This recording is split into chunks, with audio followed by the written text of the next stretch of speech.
Hi, and welcome to the Artful Teaching Podcast. This is Heather Francis. I am here by myself today, and I'm here to introduce the first few episodes of this Native American series. And I think what we have for you in this series is really special. So last year, at the end of 2022, we took Brenda Beyal into a studio to video record an interview with her.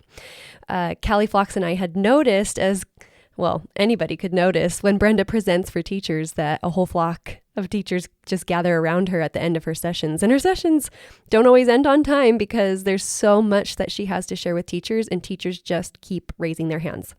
They have so many questions, and even when the session's over, they don't leave without getting a chance to talk to Brenda face-to-face, one-on-one about their particular questions. So we took her to the studio, we recorded her answering some questions that we thought would be really important to have documented and answered. So these videos are now published on our YouTube channel, and you can go and watch them there. The link is in the show notes.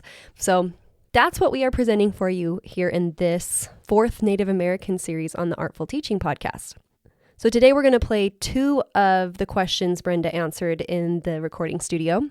The two questions she is answering are, what is Indigenous pedagogy, and how do the arts support Indigenous pedagogy? Brenda and Callie and many of our NACCE team members who design our tribe-approved lesson plans speak about the relationship between arts education, Native culture, and Native or Indigenous pedagogy. And while these connections may not be written up in the literature or in the research in really empirical and statistical ways, the lived experience that the educators and artists and Native leaders that we've worked with has shown that there is a real connection between the arts and Indigenous pedagogy. So let's start with the first question Brenda will answer, which is, what is Indigenous pedagogy? Indigenous pedagogy is a framework that uses cultural teachings of Indigenous peoples. And there are structures within that framework that can be used by teachers to help them to become more culturally responsive in their classrooms. One of the very first that I can think of is storytelling. Using story to help children learn a concept or put across an idea, or even using story for correcting behavior. There are many ways that Indigenous people use story, but it is threaded throughout all of their cultural ways. Another, I would say, structure in Indigenous pedagogy is place-based. The idea that you use the historical, the environmental, the cultural place from where students come from to help teach content. Another Indigenous structure would be learning by doing, using all of your senses to help you to learn things that you should be learning. And with that, within that structure, you would have possibly side-by-side coaching. You would have a time when you are able to reflect and listen in such a way that it helps you to just learn and do. That's an Indigenous structure. Another structure that I feel strongly about is that mistakes are to learn from and not to be graded on. So within all of these structures, there is a way of teaching that's important, which is cooperation or cooperative learning, learning through collaborating. Indigenous pedagogy has in it the idea that people have responsibilities within a group. And so as children learn through place-based learning, through learning by mistakes, side coaching, all of those have underneath it the idea of collaborating and cooperating together.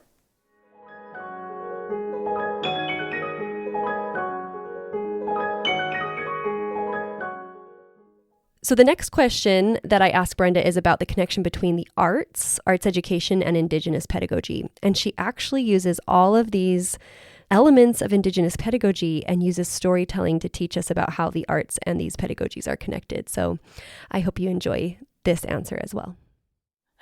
They pair well, they tell hard stories, and they reach children. The arts reach children, and the structures in the arts are so inviting. And that's why our NACCE program is a part of the BYU Arts Partnership.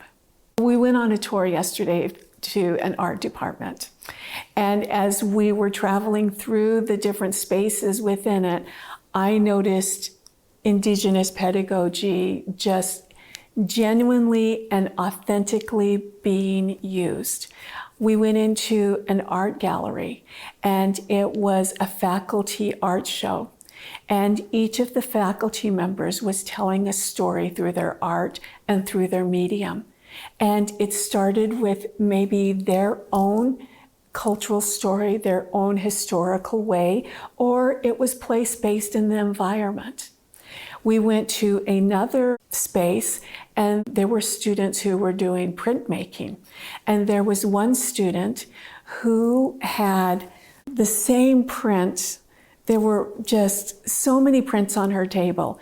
And we asked her, what are you doing? And she said, I'm trying to get my print to look like this. And so somewhere she had a model, and someone had shown her, but now she was learning by her mistakes. She didn't stop. She just continued to learn.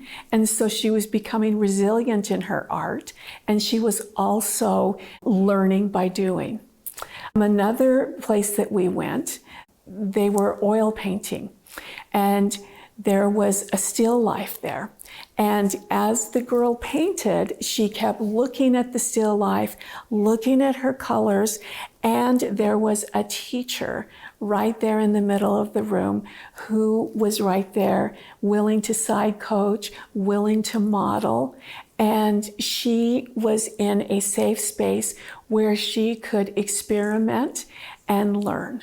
And so I feel like the arts naturally have embedded in them Indigenous pedagogy. Now, if you don't believe me, let's invite an artist in and see if my Indigenous structures match up to what they were taught in their art form. So, Heather, can you come in? Hi, Brenda. Hi. Can you tell me about your world of dance and how you see Indigenous pedagogy in there? Storytelling. Oh, yes. Side-by-side coaching, cooperative learning, learning by mistakes, that we learn from our mistakes. Well, first I want to point out, I think there's one more Indigenous pedagogy that just happened, which is the inclusion of family. And I know we're not blood. Intergenerational learning. Yes. Definitely. Thank you for reminding me. And we're not blood, but you are like my auntie who would be like, and now you are doing this with me. Yes. And mentoring me, but also including me. Thank you. Mm-hmm. In dance, there's lots of storytelling. We use movement to express what either happened, is happening, or what we hope will happen, or how we're feeling, how we felt, or how we hope to feel. And we use movement, which is very sensory. And you talked about how Indigenous pedagogy is embodied, it's learning by doing, it's using all your senses. So I know... Including intuition. Yes, that sixth sense. So when an artist is creating, they'll often get to a part in their process where they have a problem that they've identified. Oh, I want it to be this way, or oh, that didn't work out how I wanted. And you have to use your intuition to make the next right step. And sometimes it might be a tool you do know that a mentor taught you, or you might have to create it yourself. But you have the intuition to make that choice. And being able to make choices like that is something you learn as an artist. And what was another one? Oh, cooperative. Yeah, there's lots of cooperation in dance, especially when you're dancing with a company or if you're choreographing, making the decisions with other people. Big productions, you have your lighting designers, stage, set, costumes, programs, marketing. The whole production team has to cooperate together. So do you see how I feel like Indigenous pedagogy is just pairs so well with the art forms? Absolutely. And can you tell me, in your art form, can you tell hard stories through dance? Oh, yes. Yeah, we do tell hard stories through dance. I've seen women who've lost babies express their pain and grief. I've seen Native groups express the pain of land acquisition from outsiders. I've seen people express the pain of not being understood, feeling like an outsider and like they don't have a place. And there are hard stories that the arts do tell. And some are narrative and tell hard stories that happened historically. And I've seen that in Australia. Some Maori people did a dance that seemed, at least from it's all about interpretation too. Right, so they might have been having a great time and I thought they were in pain.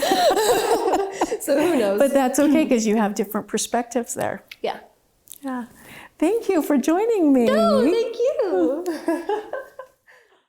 Our lesson plans are built on Indigenous pedagogy paired with the arts, and there are many activities and art experiences that you can use to help your class become more culturally responsive. And you can see them on our website.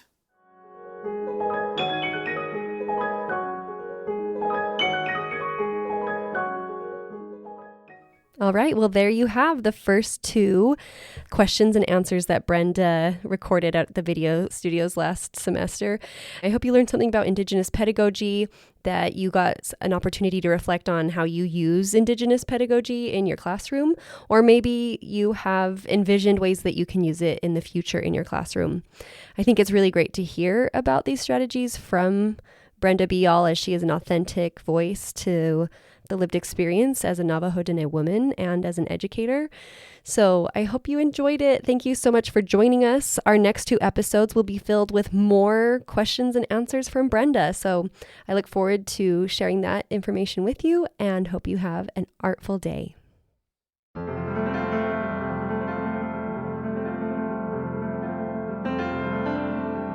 Artful Teaching is made possible by the BYU Arts Partnership in the McKay School of Education.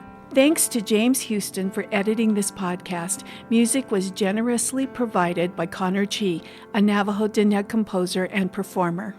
And special thanks to all of the teachers who are changing lives every day while serving in schools. If you like what you heard, please leave us a review. You can find all the show notes for this episode and more resources at advancingartsleadership.com. And don't forget to check out our tribe-approved lesson plans on the website as well. I'm Heather Francis. And I'm Callie Phlox, And I'm Brenda Beyal. wishing you an artful journey.